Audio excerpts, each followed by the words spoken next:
Oui, bonsoir. Alors, un problème technique, un problème de direct. Donc, on fera l'émission différée et je ne vais pas vous refaire toute explication sur le coronavirus. Probablement que la première partie de notre émission de ce soir a été enregistrée. On vérifiera et sinon, je la ferai dans un deuxième temps. Tout à l'heure, on va tout de suite démarrer sur la deuxième partie d'émission, donc avec Karim. Karim, donc tu m'as parlé depuis 2 jours effectivement de ce qui allait se passer avec la loi 3D. Oui. Est-ce que tu peux nous en parler? Eh bien, la loi 3D, donc pour décentralisation, déconcentration Mm. et différenciation, Oui, c'est la poursuite de la politique de Macron en direction des collectivités territoriales et oui. plus précisément de la fonction publique territoriale. Mm. Donc, on a eu le premier volet qui était la loi du SOPT, la loi dite D'accord, de transformation de la fonction publique, d'accord. qui bien sûr concerne pas uniquement la fonction publique territoriale, mais qui Oui, concerne les trois volets. Et aujourd'hui, le projet de loi 3D qui va respecter le calendrier suivant. mm, Donc le 15 janvier, une circulaire a été transmise à l'ensemble des préfets.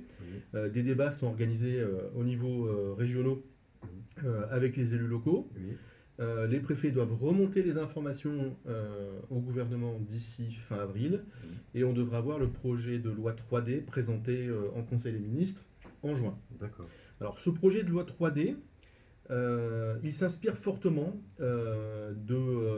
enfin c'est le même modèle, c'est la même philosophie Oui, que le projet de loi qui est devenu donc la loi créant la collectivité collectivité. européenne d'Alsace. D'accord. Au Conseil supérieur de la fonction publique territoriale, on a eu à connaître Oui. de ce projet de loi, donc maintenant est une loi, Mm. le même jour que la présentation de la loi fonction publique. Ah oui, d'accord. Donc d'ailleurs on avait fait un lien entre les deux, Entre les deux. puisque l'un vise la fonction publique et l'autre vise l'adaptation du cadre. Je vais peut-être te poser une Institutionnel. colle, mais Ouais. J'espère que c'est pas le cas. Bon. Pourquoi 3D? Parce que... Différenciation, D, Oui, d'accord. décentralisation, D, Ouais. déconcentration, D. D'accord. 3D. Ok. Ah oui, Voilà. d'accord. Donc c'est vraiment un autre pan de Voilà. réforme territoriale. Oui. Si tu veux, la ministre Jacqueline Gouraud était très claire. Elle a indiqué que c'était un changement de paradigme Oui, dans la décentralisation. Et la circulaire du 15 janvier, qui est accessible assez facilement sur le site du gouvernement, oui, euh, indique qu'il s'agit de changer de conception de la décentralisation. d'accord. Ok.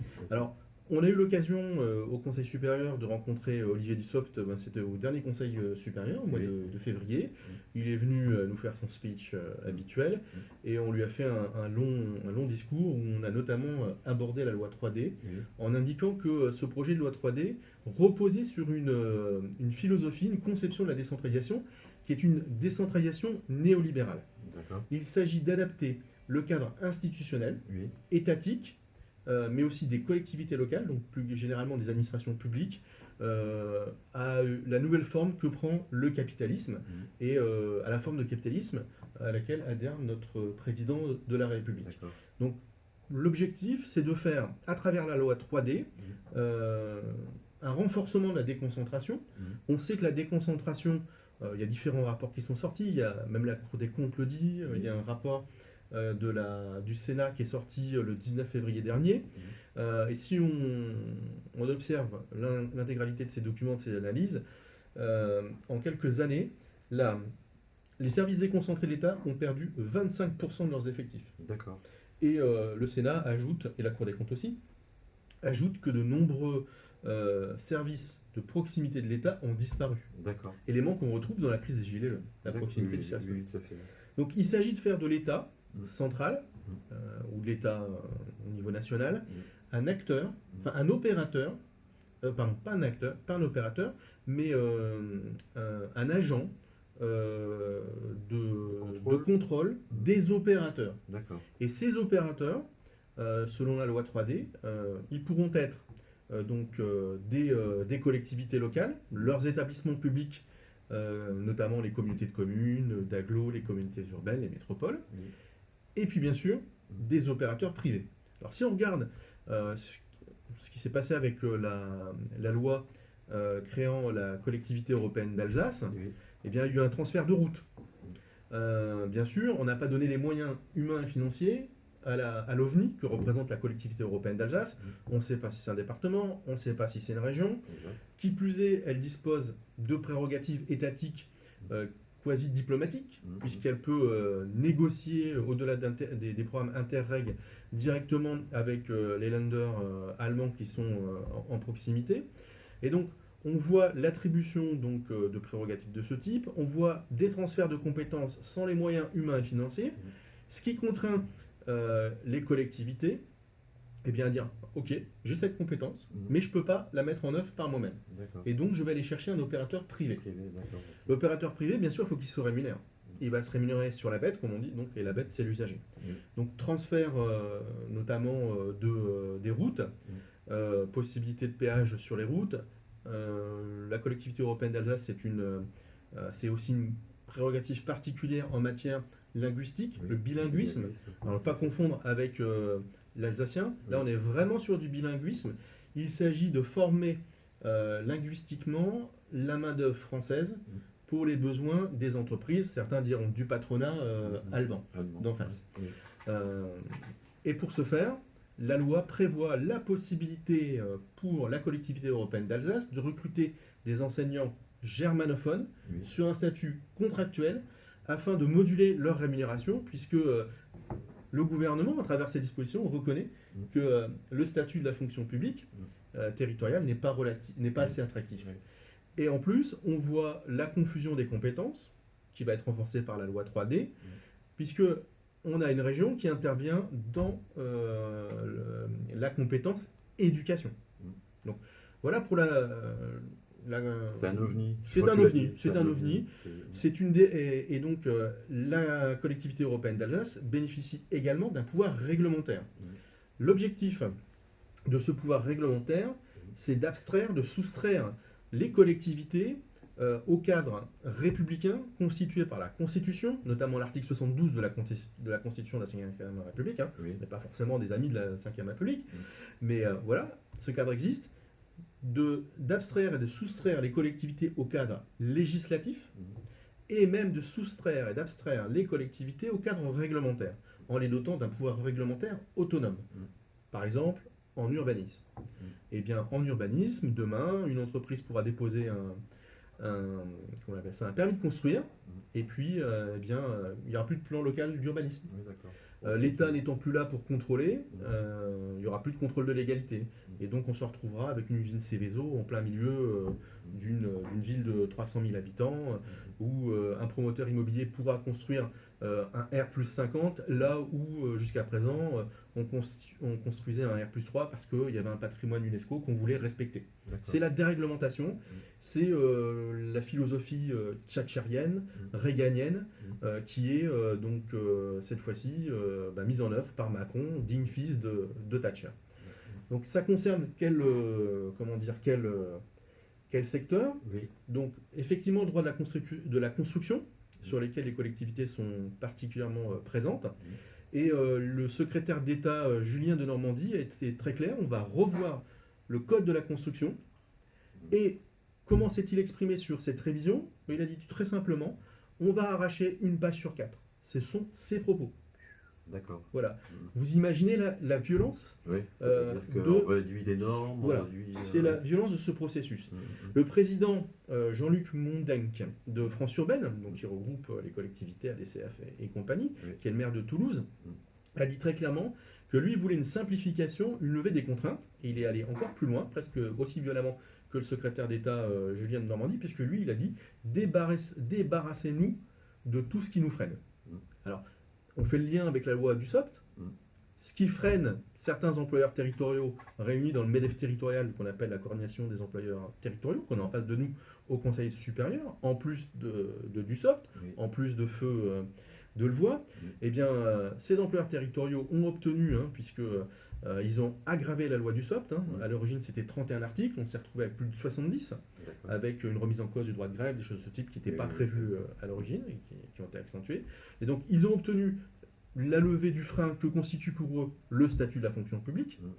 Et là, maintenant, c'est la levée des freins administratifs posés par les services déconcentrés de l'État, notamment le contrôle de légalité, et bien sûr, le cadre républicain qui organise la solidarité internationale, la solidarité nationale, et un principe fondamental des droits de la République, comme on dit en droit administratif, qui est l'égalité de traitement des usagers sur l'ensemble des territoires qui composent la République.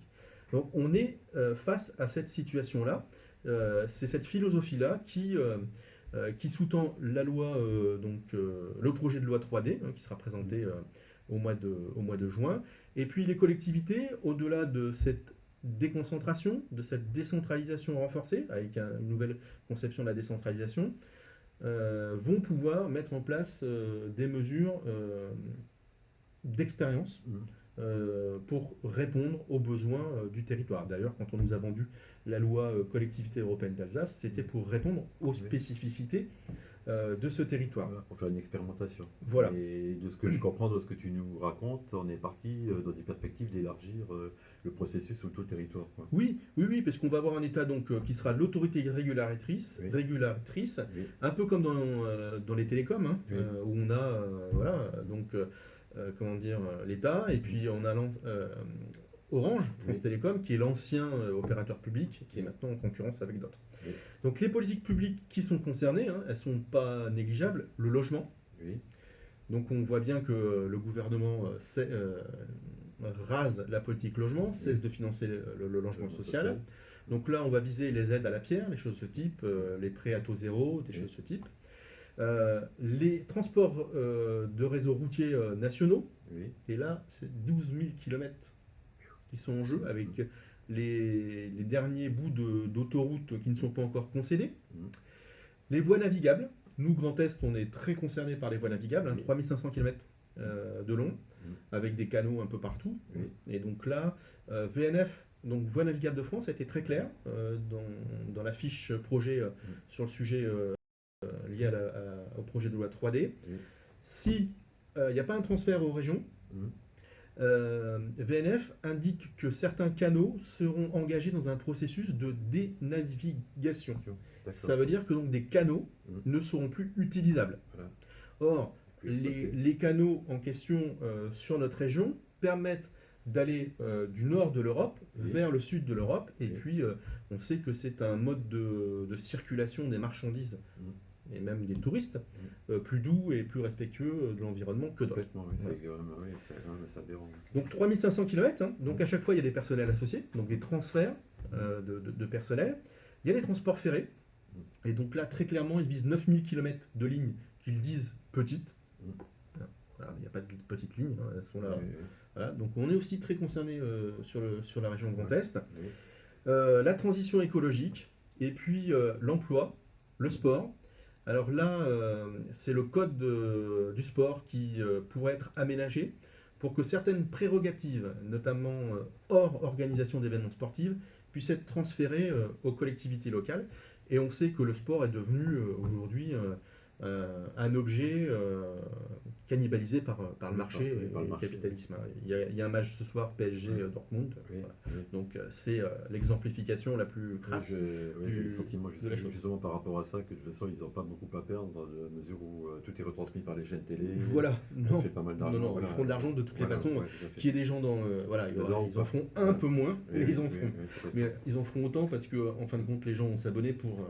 il ferait mieux de s'abonner à ta chaîne. Exactement. Autre sujet, la culture. Alors, la culture, on a déjà un exemple, c'est la Bretagne, où l'État a transféré la compétence, une partie de la compétence culture à la région de Bretagne, sur deux sujets, le livre et le cinéma. Alors, il ne s'agissait pas de favoriser l'accès à la lecture publique, hein, ou de favoriser l'accès des usagers au cinéma. Non. Là, on vise l'industrie bretonne, qui est assise en Bretagne puisque bretonne, l'industrie du livre et du cinéma. Donc par le biais d'aides économiques, on revient toujours, nos impôts qui vont aller aider avec le CICE et autres. Donc on voit quand même des enjeux relativement importants. Autre enjeu, la santé, avec le dépistage du cancer qui pourrait être transféré, c'est déjà le cas sur certains départements, mais qui pourrait être transféré de manière systématique aux départements. Donc là aussi, on peut s'interroger sur le maintien d'une politique de santé publique en matière de dépistage du cancer avec des inégalités territoriales. Là, on est à Montreuil. On sait que l'accès au dépistage du cancer en Seine-Saint-Denis est plus difficile, que conseil départemental de Seine-Saint-Denis, pour avoir travaillé à Bobigny quelques années avec notamment le président du conseil général à l'époque, Georges Valmont, on sait que c'est quand même un conseil général qui a des difficultés financières et qui rencontre d'autres difficultés aussi structurelles et organisationnelles. Et donc, quid de l'égalité de traitement face à cette... alors, dépistage du cancer par certains départements. Oui. Et puis, là encore, l'éducation. Toujours l'éducation. Je vais te poser la question. Voilà. L'éducation, La santé en milieu scolaire qui pourrait être touchée, donc avec le transfert de la santé scolaire, en région, département, en fonction du niveau, des infirmières et des médecins. D'accord. En sachant que la fiche projet qui est dans la circulaire du 15 janvier indique qu'il y a un risque, c'est la non-adhésion des personnels. C'est la seule fiche projet d'ailleurs sur l'ensemble des fiches projet où très clairement le positionnement des personnels. Et la raison de cette non-adhésion, c'est pas que... pas forcément... C'est une question financière. C'est que pour eux, le régime indemnitaire, enfin le niveau de rémunération... Voilà. Le niveau de rémunération et régime militaire et les conséquences pour les collectivités pour qui les récupéraient... Alors les enjeux, ils sont très clairs. La loi 3D, aujourd'hui, elle pose la question du modèle républicain assurant une égalité de traitement, comme on l'a dit tout à l'heure dans le cadre de la solidarité nationale. Elle pose également la question de la qualité du service public, puisque les moyens pour assurer ce service public seront inférieurs.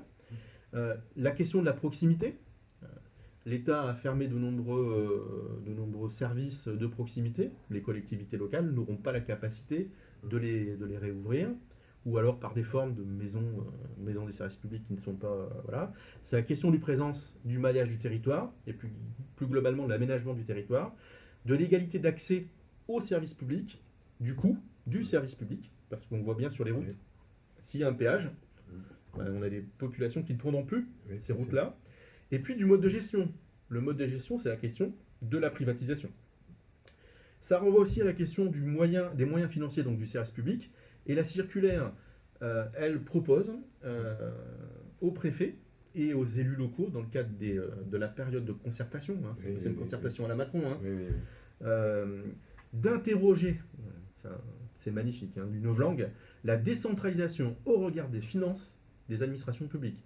Donc on est bien sur une gestion comptable, financière, austéritaire, de cette décentralisation. Et puis dernièrement, en termes d'enjeux, c'est aussi la question de l'emploi public et de la qualité de cet emploi public à travers le statut de la fonction publique. C'est pas un hasard si la loi du SOCT elle est passée avant. Si on transfère demain les routes et que la collectivité n'a pas la capacité de gérer ces routes et qu'elle fait appel à une délégation de service public, une concession de service public, avec la loi du SOCT, elle pourra mettre à disposition de l'entreprise qui sera concessionnaire, délégataire, les personnels. Et à terme, leur imposer même l'intégration dans le privé. Donc, tout a été pensé, c'est extrêmement cohérent. Il y a une cohérence d'action, une cohérence de pensée. C'est une autre philosophie, c'est pas la décentralisation que la CGT défend. Une décentralisation de progrès, avec une fonction publique de progrès, qui répond aux besoins des populations exprimées sur les territoires, à travers des services publics locaux, de proximité, accessibles, avec un coût, là aussi, accessible. Donc dans ce que tu dis, c'est pas qu'une gestion comptable, c'est vraiment, on est en train de mettre en place vraiment un changement de société. Ouais. Et alors je me demande si, on est quelque part, c'est pas anticonstitutionnel d'aller vers cette piste-là, ou anti-républicain, je ne sais pas, mais dans la mesure où aujourd'hui, le service public, il est plus amené de la même manière qu'il l'était jusqu'à présent, historiquement. Je sais pas, tu as un mot à dire écoute, c'est relativement très simple. Il y a deux éléments. Le gouvernement se cache derrière l'arrêt du Conseil d'État de décembre 2019, si je ne me trompe pas, qui est un arrêt du Conseil, une décision du Conseil d'État qui porte sur la loi Collectivité européenne d'Alsace. D'accord. Et qui détermine, dans ce cadre-là, spécifique, dans ce cas d'espèce, la possibilité de décentralisation, déconcentration, déréglementation, différenciation, pardon. Donc déréglementation possible. D'accord. La circulaire dit très clairement, l'état du droit aujourd'hui, c'est ça. La loi va faire bouger les choses, mais le gouvernement a conscience que plusieurs révisions constitutionnelles seront nécessaires pour permettre la différenciation, la déréglementation et l'expérimentation et l'augmentation du pouvoir réglementaire. Voilà. Donc très clairement, il y aura une révision constitutionnelle. Aujourd'hui, le gouvernement, il est en grande difficulté. Après les Gilets jaunes, Oui. après le mouvement social sur les retraites, le coronavirus, les municipales où il va se prendre une tolle, hein, on peut l'espérer quand même. Ça, oui. Bon, donc c'est pas la période la plus propice. En même Oui. temps, le gouvernement, ils s'en fout aussi. Hein.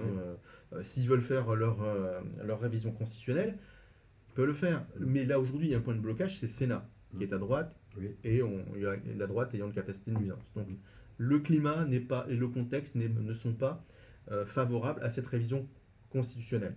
Donc, je pense qu'ils vont attendre que ça se pose. De toute façon, ils vont poser les choses avec le projet de loi 3D dès juin. D'accord. Mais voilà, ils construisent un mur. La première brique, c'était la contractualisation financière. Oui. La deuxième brique, c'est la loi fonction publique. Et puis la troisième brique, c'est la loi 3D.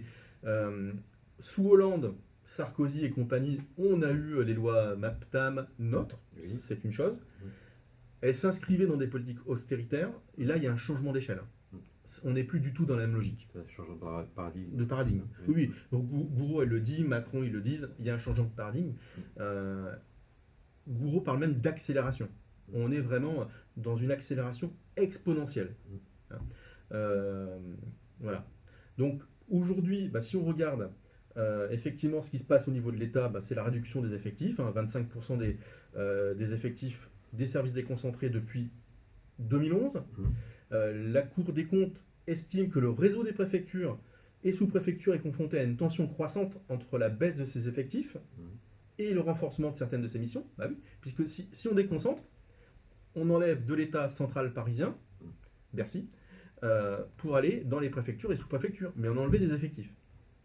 Moi, par exemple, je suis directeur de projet développement métropolitain et tourisme. J'avais une question sur un classement de ma commune en commune touristique. Oui. Il n'y avait plus de collègues à la préfecture de la Marne pour me répondre. D'accord. Parce que le poste a été supprimé. C'est inacceptable. Oui. La continuité des politiques publiques et des services publics. Oui, Non. ok. Ça, c'est un exemple. La Cour des comptes estime que ce phénomène de déconcentration qui va engendrer un Quand tu dis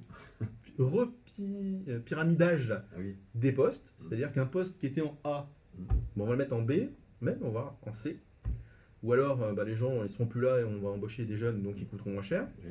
va permettre une économie de 70 milliards, Ah, d'accord. 70,4 milliards d'euros. Des caisses. Donc à comparer au montant du CICE, c'est quand même très substantiel. 20 milliards d'un côté, 70 milliards de l'autre, sur cette seule ligne, la ligne donc de la déconcentration. Voilà. Qu'est-ce que tu peux nous ajouter? Je peux ajouter que le Sénat a considéré, donc le 19 février dernier, que les réorganisations des services de guichet de l'État se sont traduites par des diminutions très importantes des effectifs publics dans les territoires et par des fermetures d'implantation. Voilà. Donc c'est ça que l'État va nous transférer. Les élus nous disent oui, on aura plus de pouvoir, on va pouvoir décider davantage. En fin de compte, ils ont les mains liées. Et d'ailleurs, ça fait le lien avec le point suivant, c'est que ces transferts de compétences se font sans les moyens nécessaires. Et donc, inévitablement, inexorablement, ces transferts de compétences aboutiront à des privatisations. Et c'est un des objectifs. Voilà. L'État est une autorité régulatrice et pas autre chose. Il y a la question des personnels, bien sûr, qu'on a évoqué tout à l'heure. Et tout ça, c'est à relier à la contractualisation financière. D'ailleurs, le président de France Urbaine, le maire de Toulouse, a dit très clairement, on va vers la loi 3D, mais nous, on demande la contrepartie à notre action. Les communes ont joué leur rôle, elles ont maîtrisé les dépenses de fonctionnement. La contractualisation financière, c'est l'obligation pour 50% des collectivités locales, celles qui sont les plus importantes, qui représentent 50% des effectifs, 50% des dépenses de fonctionnement des collectivités locales, de ne pas augmenter leurs dépenses de fonctionnement de plus de 1,2% par an. Problème, l'inflation, elle est de 1,9%. Donc, en euros constants, on a un différentiel de 0,7%. Et donc, Si on avait un budget de 100 millions d'euros, on aurait dû avoir un budget de 119 millions d'euros et on aura un budget de 112 millions d'euros. Il manquera 7 millions d'euros. Ça sera 7 millions d'euros en moins pour financer les dépenses de fonctionnement. Le chef de cabinet de Dussopt, qu'on a chopé lors d'une visite de Dussopt à Reims, nous a lâché que il nous lâchait, hein, pour qu'il nous le lâche, c'est que il nous a lâché que la contractualisation financière, c'était l'équivalent de engendrer mécaniquement, je reprends ces propos pour qu'il n'y ait pas de... engendrer mécaniquement la suppression de 10 000 à 13 000 postes dans la fonction publique territoriale chaque année. La contractualisation financière, aujourd'hui, ne couvre que 50% des collectivités. Or, la loi 3D, elle prévoit l'extension de cette contractualisation financière à l'ensemble des collectivités et de leurs établissements. Donc on peut estimer, parce que l'effet sera moindre, parce qu'on sera sur des petites collectivités, et là, à un moment donné, on ne peut plus, on peut estimer qu'avec cette contractualisation financière, on perdra environ 20 000 emplois par an dans la fonction publique territoriale. Donc ça, c'est quand même relativement grave. Dis-moi ensuite alors qu'est-ce qu'il y avait encore pour terminer, 2 points, mais qui sont liés l'un à l'autre. C'est que dans le cadre du projet 3D, le gouvernement a tenté une opération de suppression de ce qu'on appelle les impôts de production.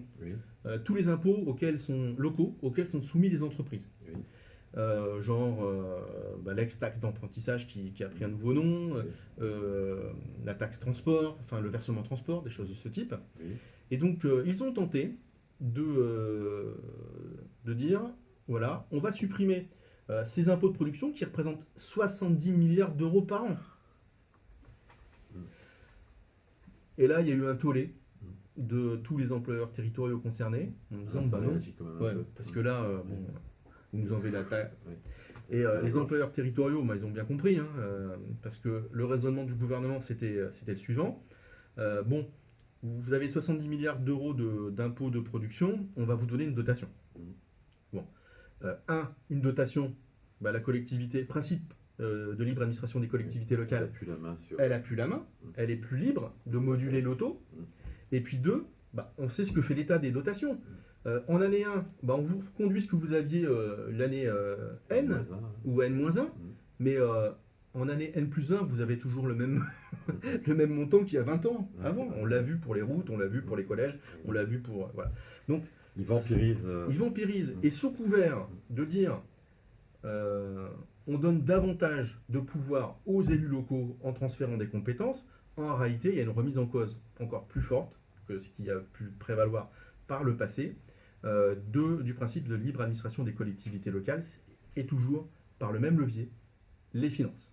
Donc les élus locaux ont bien compris le jeu, et donc si le gouvernement avait réussi, on aurait eu 70 milliards d'économies sur les services déconcentrés de l'État et 70 milliards d'économies pour le patronat. Donc on voit quand même tout de suite, on pose les choses en termes d'enjeux financiers, de services publics, d'emplois publics. Ça devient totalement dégradé que ce soit pour le service public en lui-même, pour les agents, c'est une dégradation totale. Et il y a un autre élément qui est plus qualitatif, qui intéressera peut-être davantage ceux qui sont attachés à la question des métiers. Il y a une évolution. Alors, la loi 3D, elle va engendrer plusieurs évolutions des métiers. Déjà, d'un territoire à l'autre, être technicien, voirie, ça ne sera plus la même chose. Je prends l'exemple des voiries parce que c'est ça.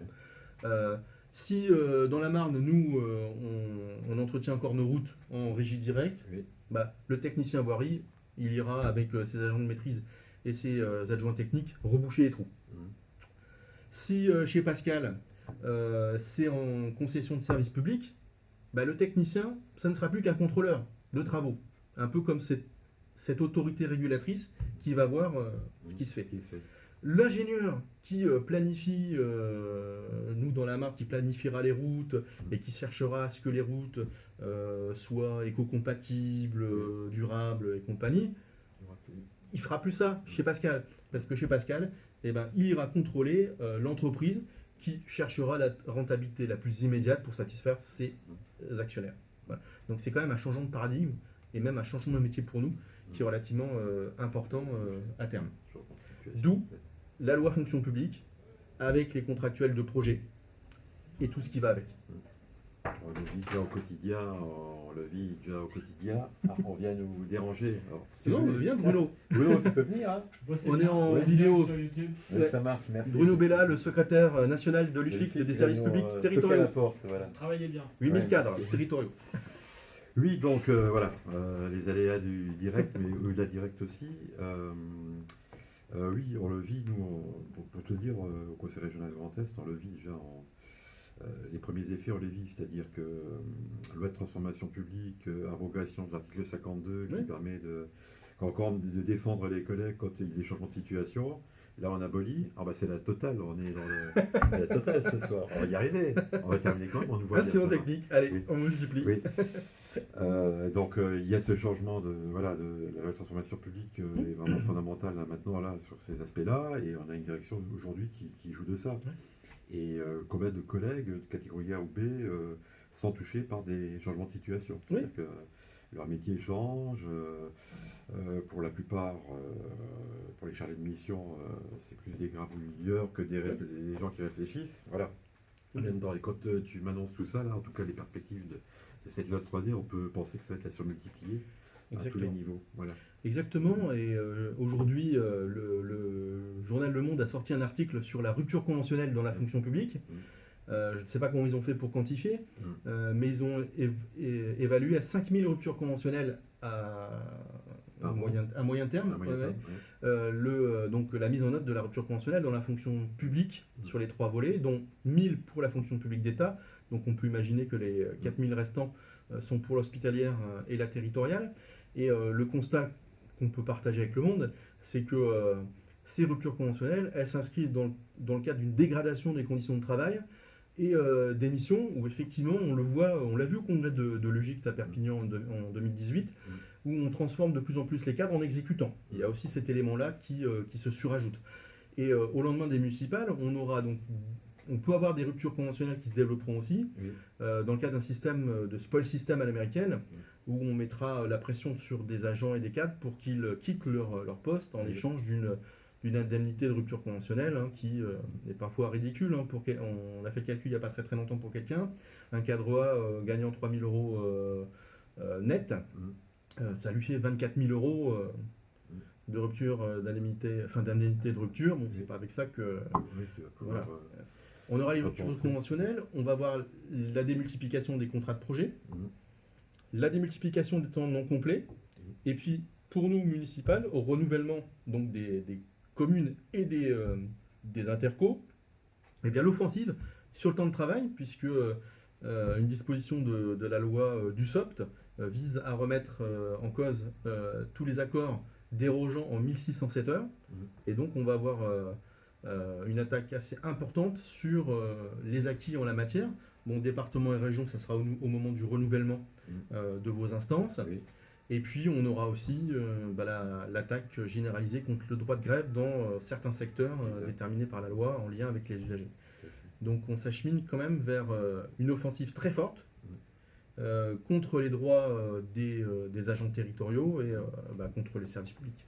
Pour une conclusion, moi j'ai 2 mots qui viennent en tête. C'est une véritable opération de démantèlement du service public à la française et d'agents de la fonction publique sous statut. Oui. C'est ça qui me vient vraiment si on résume la situation.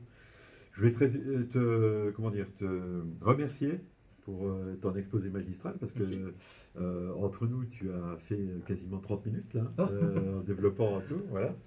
Je voulais nous excuser des difficultés techniques. Donc cette vidéo là va être postée a posteriori. Ça va être fait dans l'heure ou les 2 heures qui viennent. Et puis je vous promets que j'essaierai de faire un direct ou en tout cas une vidéo sur le coronavirus parce que je ne sais pas du tout si le direct de tout à l'heure a bien fonctionné et s'il est enregistré sur notre chaîne. Voilà. Bon, en tout cas, merci et à la semaine prochaine.